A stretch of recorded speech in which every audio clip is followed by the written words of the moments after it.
Dengan undergo yang begitu banyak atau organisasi sayap begitu banyak dari masing-masing parpol, sebetulnya apakah mereka semua akan kebagian jatah untuk Tapi yang diakomodir sama partai misalnya dikasih surat perintah, orang yang nggak sama sekali berorganisasi, atau orang yang sama sekali nggak tahu asalnya dari mana, akhirnya dia nyalek atas perintah partai gitu misalnya. Untuk merapikan hal-hal yang kayak gitu itu nggak bisa dari luar sistem.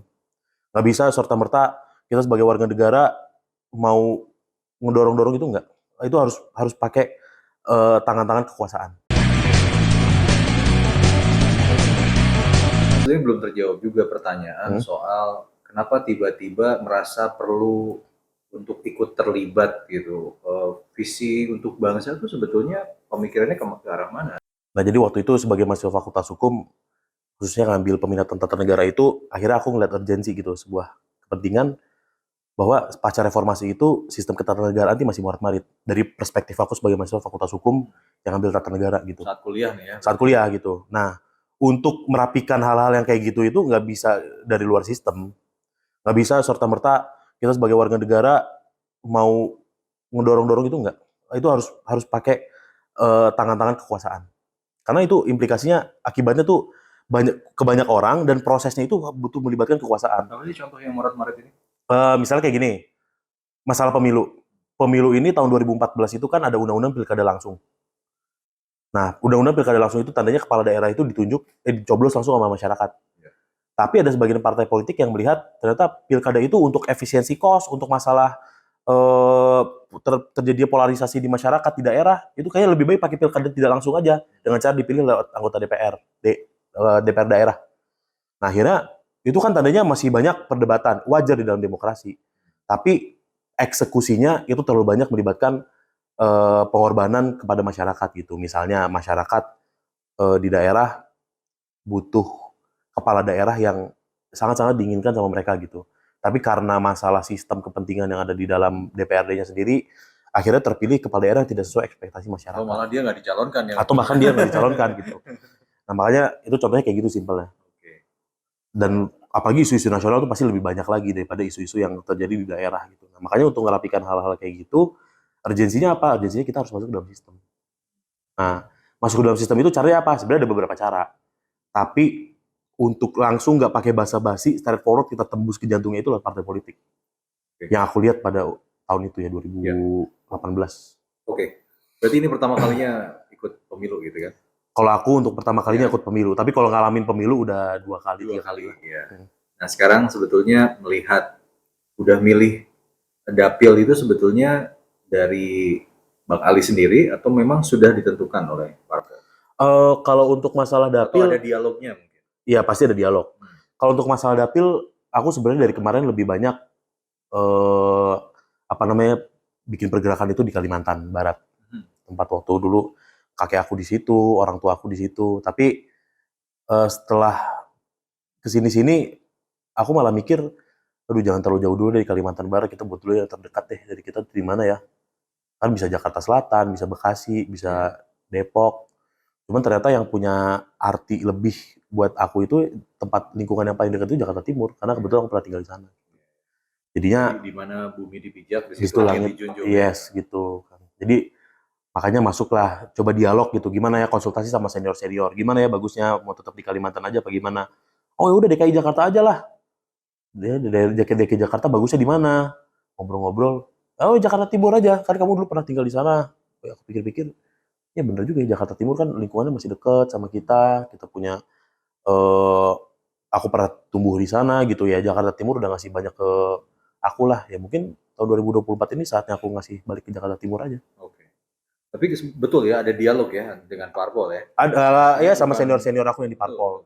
Jadi bukan perintah partai kamu maju Jakarta Timur gitu enggak. Enggak. Bukan yang partai ngeluarin surat instruksi Ali Gifar Putra Dinanto maju Jakarta Timur gitu enggak. Tapi aku aja sendiri yang harus approach. Ya karena kita mau jadi perwakilan masyarakat kan, bukan atas dasar perintah partai tapi masyarakat yang pengen. Gitu. Tapi kan parpol juga punya strategi kan sebetulnya menempatkan orang-orangnya, kader-kadernya di Iya dapil kan? jelas punya strategi itu. Karena kan dapil ini kalau untuk DPR RI banyak dapil, satu provinsi itu bisa terbagi atas beberapa dapil. DKI Jakarta ini ada 3 dan udah pasti tokoh-tokoh yang maju gitu, yang senior-senior yang punya pengalaman tuh udah panjang banget di politik. Itu ya Jadi partai. parpol tuh kalau milih menentukan dapil bagi seseorang, dia akan mempertimbangkan berarti pertama adalah dia domisili di mana gitu. Enggak juga, domisili di mana aja. Hmm. Kita mau jadi anggota legislatif itu domisili di mana aja. Yang penting kan masyarakat ngerasa terwakili oleh kita, ya kita pasti dicoblos sama Iya, iya, masyarakat. maksudnya dia tinggal di mana atau Aku dia sambil minum. pernah tinggal di mana? Iya, silahkan. Lalu kemudian dia akan disimpan dapil di situ. Itu pertimbangan utama kah dari partai Enggak, biasanya politik? calegnya yang ngasih Usulan eh, gitu ya. usulan dari dirinya sendiri, kita mau maju loh di Palembang, Sumatera Selatan misalnya. Sumatera Selatan tuh Sumsel berapa? Sumsel 1 apa Sumsel 2? Nah, itu kan beda-beda dapilnya. Oke. Jadi kita pas daftar caleg itu nama Ali Gifar Putarinanto, SH, alamat, nomor KTP, tempat tinggal dan lain-lain. Daerah pemilihan, misalnya kita mau naruh DKI Jakarta 6. Atau misalnya aku waktu itu tulisnya DKI Jakarta 3. Ya berarti aku ke Jakarta Utara. Nah, cuma kan aku naruh DKI Jakarta 6 gitu. Makanya Jakarta Timur. Karena itu sesuai keinginan kita. Iya, iya. Mau nyalek di mana gitu. Oke. Karena Jadi kan, apalagi faktor lain dari parpol? nah faktor Menentukannya sebenarnya apa? nggak hanya dari parpol, tapi kita sendiri sebagai caleg itu ngelihat dari basis suara kita tuh bisa berasal dari mana. Oke. Karena kan kita kalau mau dipilih harus punya basis. Jadi kita bisa berargumentasi misalnya saya punya komunitas dan organisasi apa Contohnya di kayak dapil gitu. Atau tersebut misalnya kayak gitu gini, ya. Kang Gustaf gedenya di mana? Bogor. Bogor. Kang Gustaf Tapi gede di lahir di Sumedang. lahir di Sumedang, berarti kan lama di Jawa Barat. Ya. Tapi kalau misalnya tiba-tiba partai, Kang Gustaf misalnya masuk partai politik, tiba-tiba partai bilang, maju ya di Aceh, mau nggak maju di Aceh? Ya, kalau mungkin udah Nggak mungkin atas kan? pertimbangan bisa aja Nggak, dong. tapi ada basis nggak di Aceh? Ya kalau nggak ada, aneh Ya, juga tapi kan ya. lebih baik kita, oh ya udah kalau gitu gue maju di Bogor. Atau ya udah kalau gitu gue maju di Sumedang, ada di Jawa Barat gitu. Itu lebih potensial bagi kita. Oh, Ya. kita kenal teman-teman kita punya keluarga di sana, kita kenal masyarakat di sana dari mulai tukang beca, tukang ojek, tukang sayur, Ya. pengusaha, anggota dewan, kita kenal semua. Bahasa daerah juga kita enak Bahasa daerah juga kita komunikasinya ya. lancar Oke. gitu. Ya itu kan kita, apalagi kita orang sana gitu. Jadi kan kita pasti mewakili masyarakat yang ada di sana gitu. Nah, dengan underbow yang begitu banyak atau organisasi sayap begitu banyak dari masing-masing parpol, sebetulnya apakah mereka semua akan kebagian jatah untuk nyalek? Nah, sebenarnya nyalek itu nggak pakai faktor organisasi underbow, nggak. Organisasi underbow itu tempat di mana kita nimba diri kita aja nih untuk cari ilmu, cari pengalaman organisasi. Itu di organisasi itu.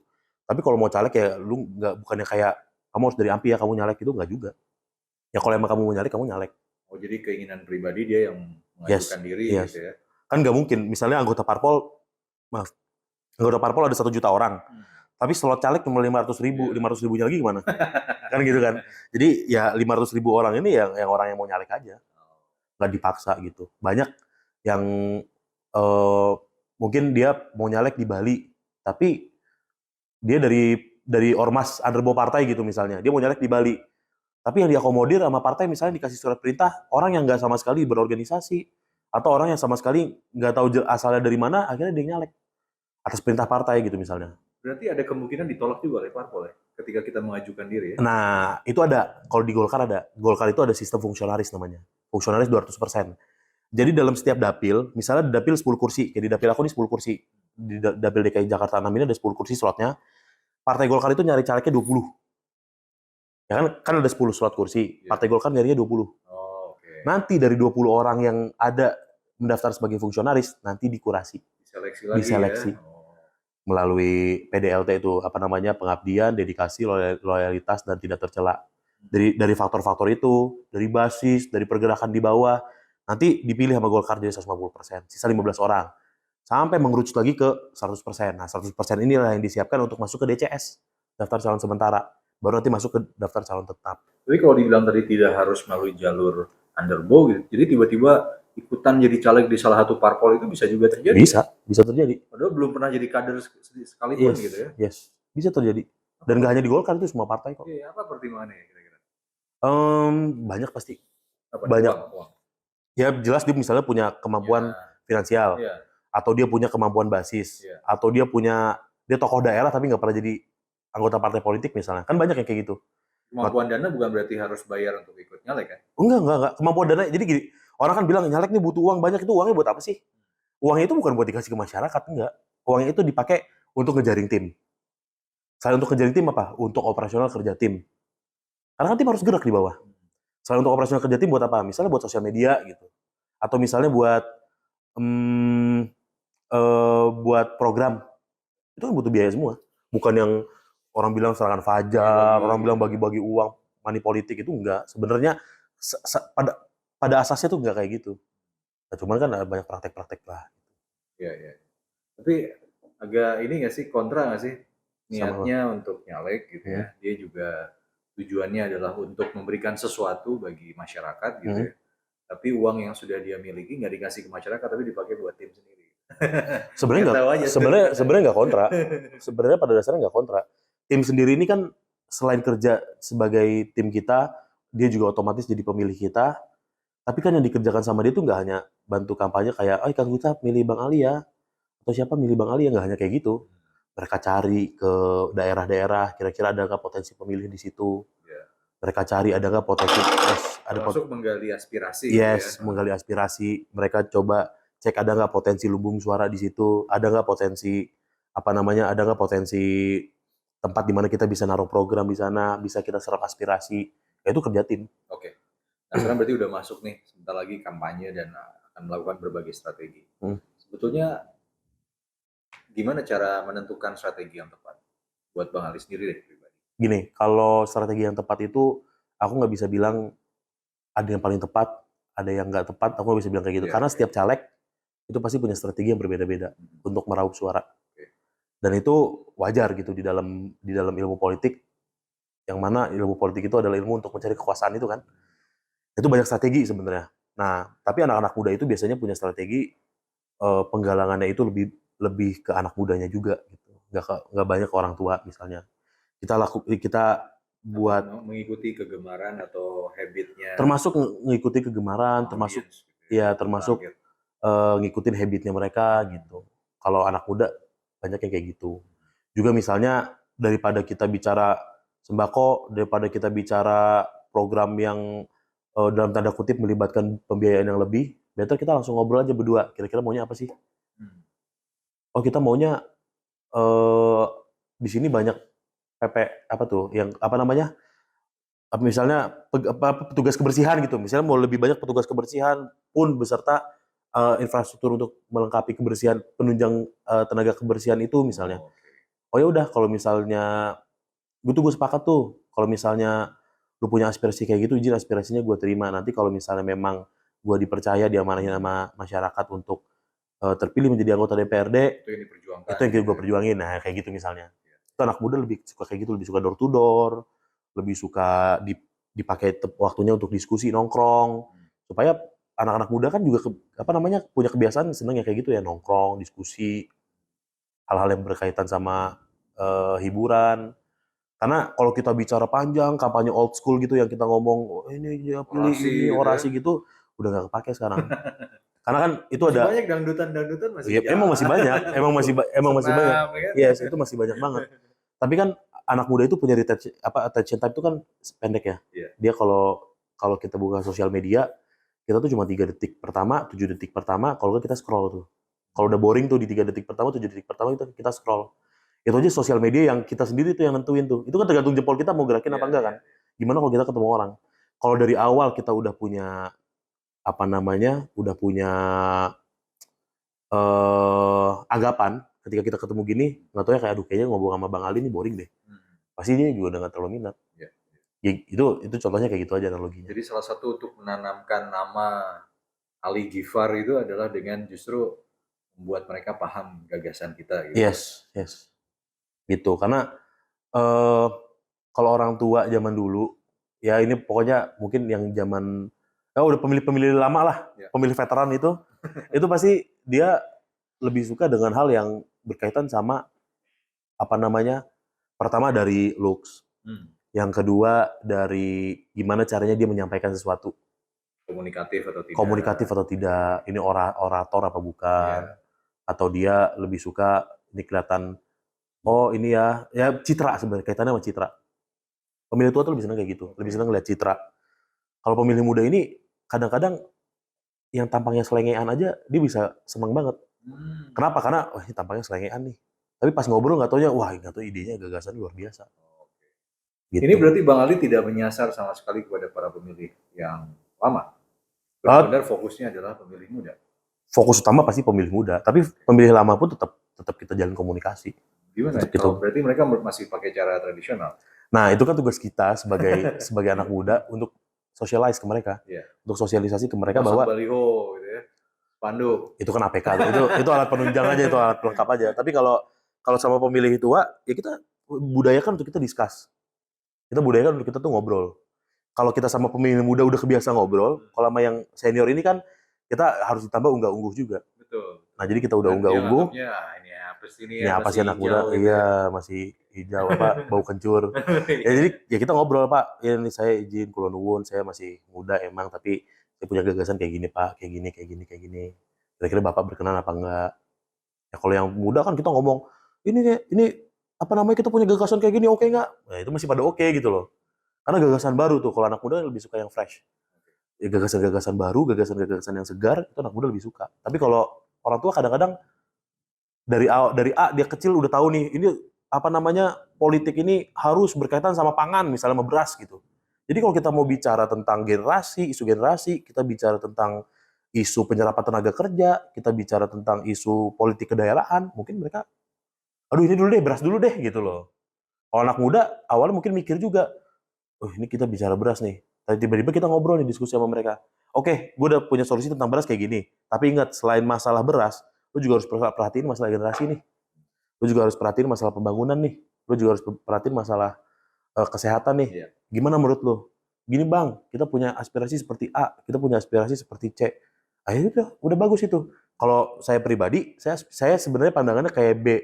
Saya sebenarnya pandangannya kayak D. Gimana menurut menurut kamu? Bagus juga sih. Ya, kalau itu oke, yang penting kita kolaborasi ke depannya. Iya, Nah, anak iya. muda tuh lebih senang untuk Ya, kolaborasi. sebenarnya jadi strategi yang paling ampuh tuh memang mendengarkan ya. Gitu. Terakhir Bang Ali, jadi buat Jakarta Timur ini visi misinya apa? Ini jangan-jangan bakal ditagih nih suatu saat kalau diberikan kepercayaan dan terpilih. Gini, sebelum sampai ke visi misi, Hmm. untuk teman-teman itu supaya tahu, harus tahu dulu nih perbedaannya antara anggota dewan sama gubernur, kepala daerah itu apa. Nah, itu yang masih banyak bingung orang. Tiba-tiba Jadi ditagih bikin jembatan gitu ya. yes, jadi gini, maksud maksud aku kalau ada caleg datang, saya mau bangun jembatan, saya mau bangun gedung, itu aneh tuh, agak aneh. Hmm. Karena kalau caleg itu harusnya sosialisasi ke masyarakat, saya mau mendorong untuk bangun gedung, saya mau mendorong untuk bangun jembatan, Iya. saya mau mengawasi kerjanya si A, saya mau mengawasi kerjanya si B, saya mau ngebudgetin urusan tentang infrastruktur sekian, pendidikan sekian, kesehatan sekian. Itu baru anggota DPR. Iya. Tapi kalau dia ngomong, ini saya mau bangun ini, itu agak kebalik-balik jadinya. Nah, jadi masyarakat harus tahu itu dulu. Nah, Jadi kalau peran legislasi itu peran beda legislasi itu dengan penting. peran Nah, eksekutif. jadi kalau kaitan sama visi misi, yang paling penting tuh yang pertama, peningkatan sosialisasi ke masyarakat tentang peran trias politika atau pembagian kekuasaan ini seperti apa. Ya tadi itu legislatif, eksekutif, yudikatif. Supaya masyarakat tahu dulu. Jadi intinya yang nomor satu, pendidikan politik. Yang kedua, ini masalah transportasi. Nah, transportasi di Jakarta Timur itu banyak daerah yang tidak terjangkau. Nggak seperti 4 daerah lainnya yang ada di DKI Jakarta. Ya 5 sama Susah kabupaten. maksudnya. Transportasi umum tuh susah. Ya walaupun kita jauh lebih beruntung daripada teman-teman kita ada di Pulau Seribu. Tapi Jakarta Timur ini, untuk masalah transportasi umum ini, integrasi sama keterjangkauannya ini masih jauh. Nah ini, Ini bahasa sederhananya adalah banyak wilayah yang tidak terjangkau oleh angkutan umum gitu. yes, itu masih banyak banget wilayah yang belum terjangkau sama angkutan umum. Kita dari Cipayung sama ke Pondok Indah, mikir 2 kali kita mau naik apa. Padahal cuma lintas satu jalan doang dulu TB Simatupang. Tapi masyarakat Jakarta Timur tuh masih bingung. Kita naik angkot dulu nomor sekian ke Pasar Rebo. Nanti dari Pasar Rebo baru naik busway, berhenti lagi di Ragunan. Dari Ragunan kita pindah busway, nanti kita baru nyampe ke Pondok Indah misalnya. Nggak ada yang langsung dari Cipayung tuh langsung ke Pondok Indah. Atau nggak berhenti di satu stasiun, yang mana satu terminal, halte, di halte itu baru jelas tuh. Ini kalau jurusan Pondok Indah ya, ini jurusan ini ya, jurusan ini ya, jurusan ini ya. Itu masih belum Jakarta Timur. Jadi misinya adalah mengintegrasikan itu. Mengintegrasikan transportasi. Yang ketiga, ini masalah sanitasi atau kebersihan. Dibandingkan daerah lainnya, sanitasi di Jakarta Timur itu masih jauh dari cukup. Bukan jauh dari bagus ya, jauh dari cukup. Contohnya gimana? Eh masalah estetika, penataan tata kota, penataan ruang terbuka, ruang publik, itu masih jauh dari kata cukup. Kalau kita lihat di Jakarta Selatan, RPTRA udah bagus-bagus, RPTRA udah bisa diakses banyak orang. Jakarta Timur masih belum. Nah, Apa lalu contohnya? juga masalah kebersihan. kebersihan lingkungan. Itu Jakarta Timur juga masih belum. Nah, bukannya kita mau bantu masyarakat untuk bersihin ini ya, bukan gitu. Kita harus ngedorong pemerintah supaya pemerintah itu memberikan atensi lebih kepada Jakarta Timur. Ini Jakarta Timur ini masih belum banyak nih yang bersih. Lo bisa tolong dibersihin. Apa ini kali gitu ya? Termasuk kali Ciliwung yang bikin banjir di mana-mana. Jadi pengelolaan Termasuk sampah. danau-danau, pengelolaan sampah dan pengolahan sampah itu penting banget buat Jakarta Timur sendiri gitu. Nah, yang keempat ini masalah mendorong community based creativity hub itu ada di Jakarta Timur. Nah, itu minim tuh. Jakarta Pusat, Jakarta Selatan, Jakarta Utara udah banyak bikin. Kalau Jakarta Utara banyaknya di Kelapa Gading. Jakarta Barat pun ada sebagian di Pantai Indah Kapuk. Sorry, ini kenapa penting ya? Nah, jadi gini, anak muda Jakarta Timur itu banyak yang kreatif. Bisa dilihat dari mana tuh kreativitas anak Jakarta Timur. Jakarta Timur itu paling banyak penduduk ya.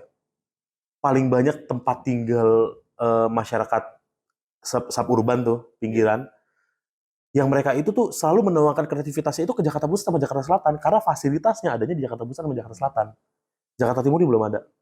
Misalnya bentuknya gimana? Menuangkan Misalnya community space. kreativitas. Misalnya kita buat community space. Atau tadi yang aku bilang ada RPTRA. Sebagian RPTRA, ruang publik terbuka ramah anak yang ada di Jakarta Selatan, itu ada community space-nya. Misalnya ada tempat skateboard-nya, misalnya ada tempat buat ngelukisnya, misalnya ada tempat nongkrongnya yang ada coffee shop-nya, yang lo bisa lo buat workshop di sini, lo bisa lo buat interaksi antar komunitas di sini, Wi-Fi gitu ya. atau public wifi gitu, public park. Nah, itu masih minim di Jakarta Timur.